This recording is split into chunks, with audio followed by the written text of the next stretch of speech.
Sahabat-sahabat Vincentian yang terkasih, dalam masa pandemik ini, di mana zamannya adalah zaman teknologi, di mana bertatap muka langsung ini menjadi semakin sulit, saya punya dua pengalaman menarik, pengalaman pribadi. Yang pertama adalah pengalaman dengan ibu saya. Jadi masa PPKM ini, saya nggak bisa pulang. Karena kangen dengan ibu saya kangen dengan saya, maka pakai video call. Tapi apa yang terjadi ketika video call? Itu yang saya lihat gambarnya tembok. Ibu saya bicara, "Loh Bu, mana ini wajahnya ini? Kok terlihat tembok? Ini gimana caranya ini?" Akhirnya saya bilang, "Itu panggil namanya Clara, cucunya. Panggil Clara." Lalu Clara mengotak-atik itu dan bisa kelihatan wajah ibu saya. Cucunya ini masih umur 7 tahun. Jadi anak-anak ini lahir sudah dengan teknologi seperti itu, tahu. Yang kedua adalah ada satu keluarga yang biasa misa offline datang ke gereja. Karena PPKM ini tidak bisa misa di gereja, maka dia harus misa online, pakai Zoom atau pakai live streaming, tapi nggak bisa mengoperasikan. Akhirnya anaknya yang umur 6 tahun itu membantu orang tuanya itu untuk misa live streaming. Ini menarik sekali bagaimana anak-anak kecil ini punya peran, ternyata punya peran besar di masa pandemik ini. Jadi nggak bisa diremehkan lagi. Ini berbeda dengan situasi pada umumnya, bahwa seringkali anak-anak kecil itu diremehkan, nggak dianggap karena masih kecil, nggak punya pengalaman, nggak punya pengetahuan. Seperti halnya dalam konteks Injil hari ini. Orang tua membawa anak-anak kecil kepada Yesus. Bagus orang tuanya. Tapi murid-murid Yesus melarang, jangan, nggak boleh, jangan bawa anak-anak kecil kepada Yesus. Para murid melarang. Yesus malah menegur muridnya, biar anak-anak itu datang kepada aku.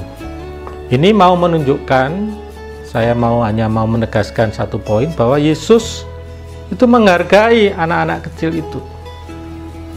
Tidak merendahkan, tidak menganggap sepele anak-anak kecil, biar mereka datang. Dan disitulah juga kita melihat bahwa orang tua ini di Injil sudah bagus, membawa anak-anak kepada Yesus. Nah, bagaimana dengan kita? Bagaimana kita sebagai keluarga, sebagai gereja itu memperlakukan anak-anak kecil?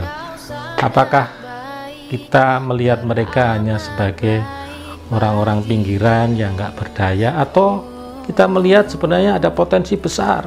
Contohnya seperti tadi, bahwa ternyata anak-anak punya potensi besar. Tidak hanya soal sederhana, kerendahan hati, tetapi juga bisa memberikan sesuatu. Yang dibutuhkan adalah kerendahan hati orang-orang dewasa.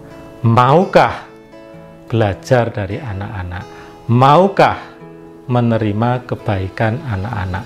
Maukah memperlakukan anak-anak dengan baik? Juga gereja, bagaimana gereja memperlakukan anak-anak? Bagaimana gereja belajar juga dari anak-anak? Dalam suratnya, Santo Vincentius menuliskan bahwa kita harus berjuang tanpa henti untuk memperoleh keutamaan kerendahan hati dan semakin sempurna dalam penghayatannya.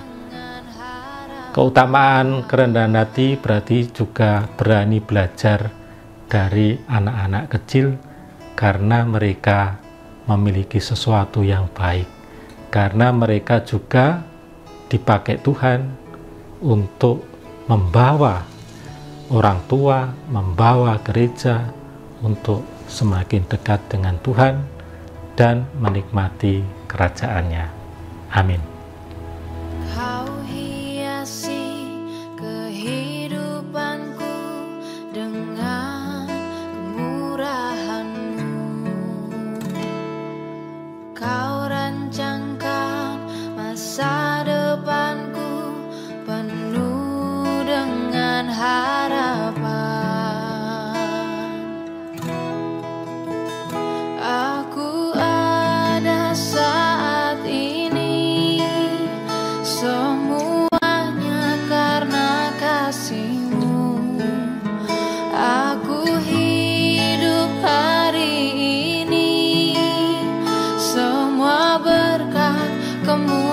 Tuhanmu.